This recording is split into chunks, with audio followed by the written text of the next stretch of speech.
Au nom du Père et du Fils et du Saint-Esprit. Amen. Grande joie d'être là avec toi en ce mardi 20 juin. Et n'oublie pas de partager la lecture divine avec tes amis, faire aussi la lecture divine par écrit avec les 5 questions et aussi de laisser ton signe en disant que tu as aimé un like. D'accord? La première lecture d'aujourd'hui, c'est 2 Corinthiens chapitre 8 à partir du verset 1.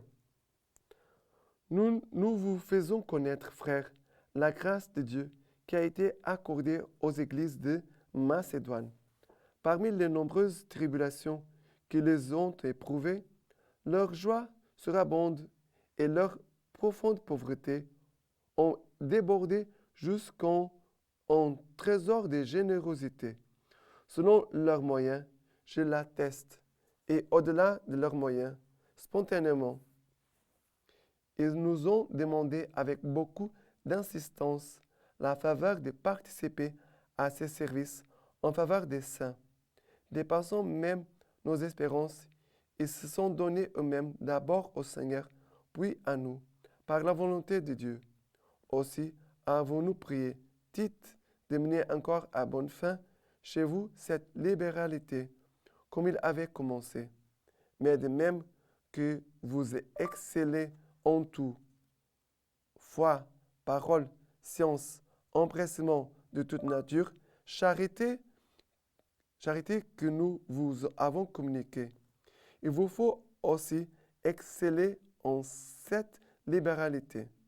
Ce n'est pas un ordre que je donne. Je veux seulement, par l'empressement des autres, éprouver la sincérité de votre charité. Vous connaissez, en effet, la libéralité de notre Seigneur Jésus-Christ, qui pour vous s'est fait pauvre, de riche qu'il était, afin de vous enrichir de sa pauvreté. Alors, Jésus, lui, Jésus-Christ, le Seigneur Jésus-Christ, qui est pour vous, qui est pour nous, s'est fait pauvre, de riche qu'il était, afin de nous enrichir de sa pauvreté. Mais Jésus, on pourrait dire, dans sa vie humaine, il était pauvre, parce que Jésus vraiment a vécu d'une façon pauvre. On voit même des moments où Jésus a faim.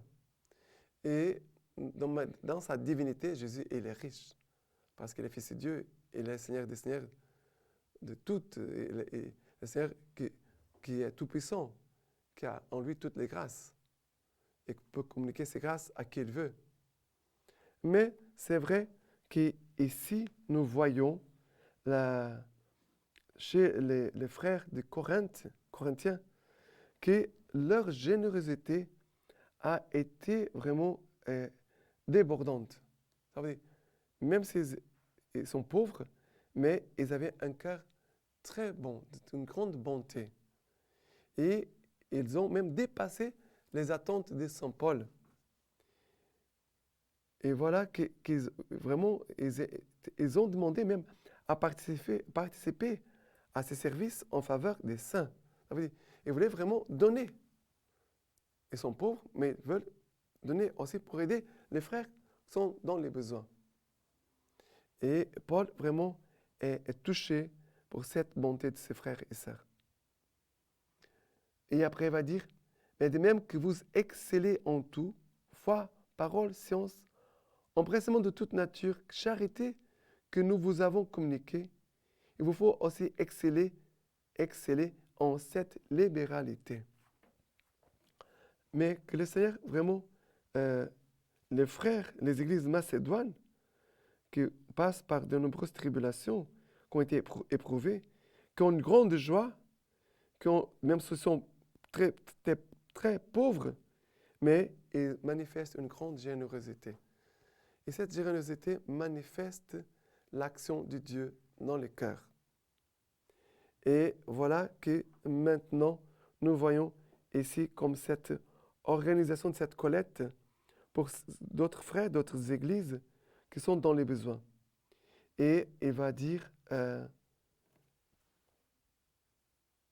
vous connaissez en effet la libéralité de notre Seigneur Jésus-Christ, qui pour vous s'est fait pauvre, de riche qu'il était, afin de vous enrichir de sa pauvreté.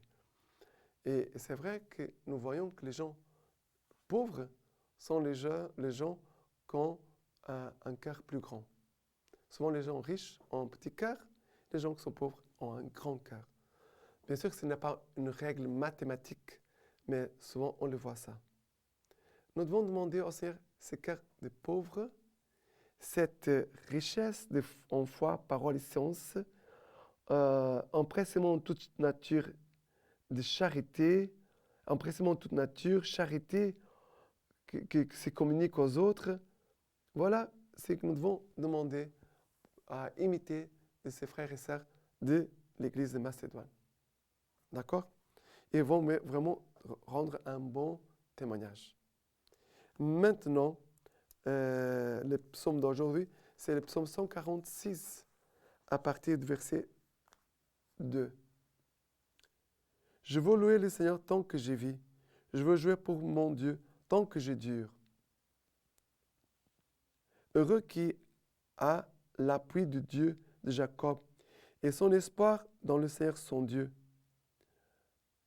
Lui qui a fait le ciel et la terre, la mer et tout ce qu'il renferme. Il garde à jamais la vérité et rend justice aux opprimés. Il donne aux affamés du pain. Le Seigneur délie les enchaînés.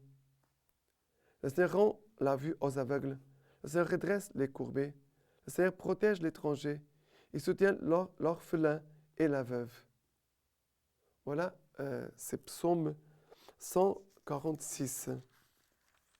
Mais je veux louer le Seigneur tant que je vis. Je veux jouer pour mon Dieu tant que je dure. Quel est ici, le centre ici, c'est Dieu. Toute la personne est centrée sur Dieu. Et à partir de cette action, ça veut dire notre être est tourné, centré en Dieu, qui après on peut pour comprendre la suite.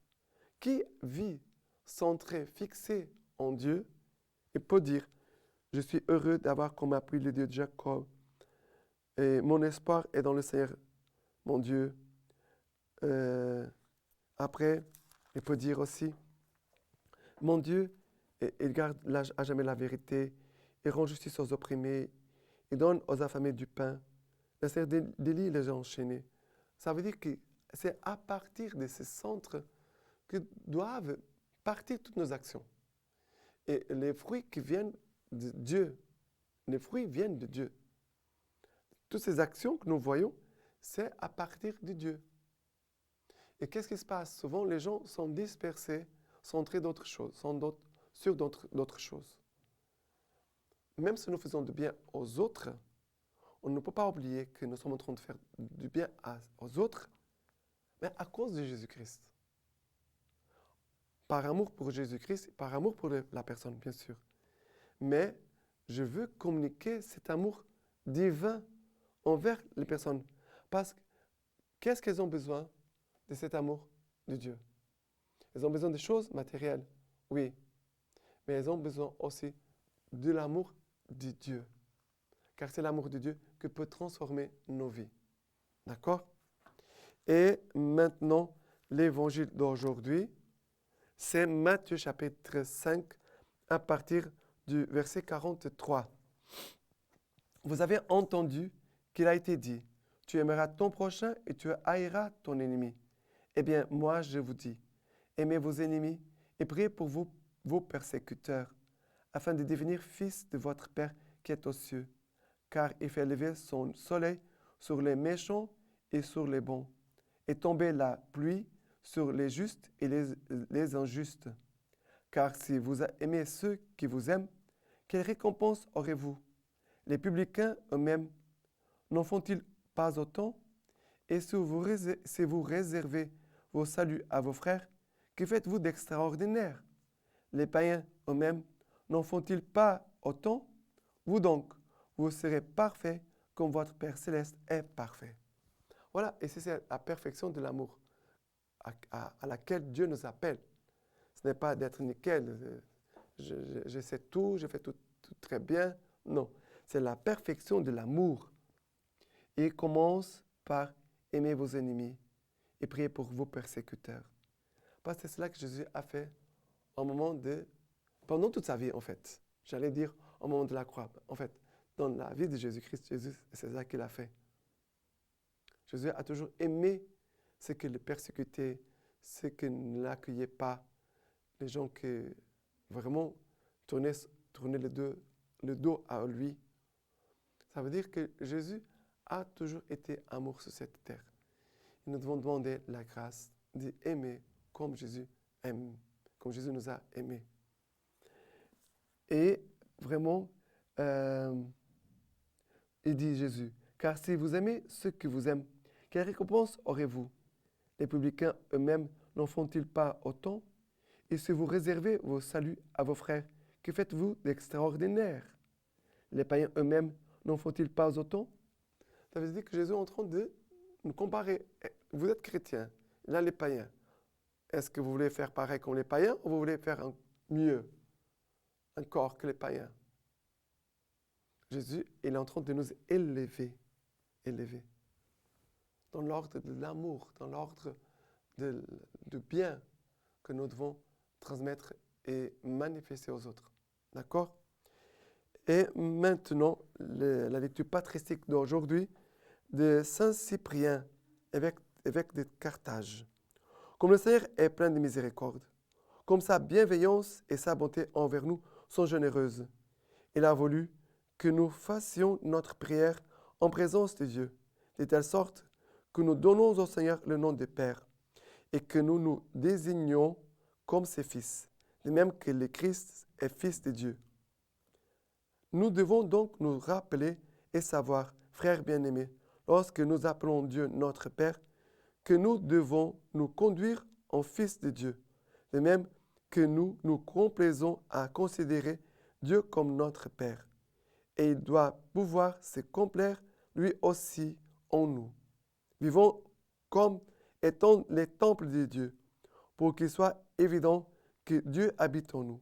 Nos actes ne doivent pas être indignes de l'Esprit, devenus maintenant des hommes spirituels et célestes, n'ayant de pensée et d'action que spirituelle et céleste. Car le Seigneur Dieu l'a dit lui-même, « J'honorerai ceux qui m'honorent, et ceux qui me méprisent seront méprisés. » Maintenant, je vous laisse la bénédiction par les mains toutes pures de la Vierge Marie. Dieu Tout-Puissant vous bénisse et vous garde, le Père, le Fils et le Saint-Esprit. Amen.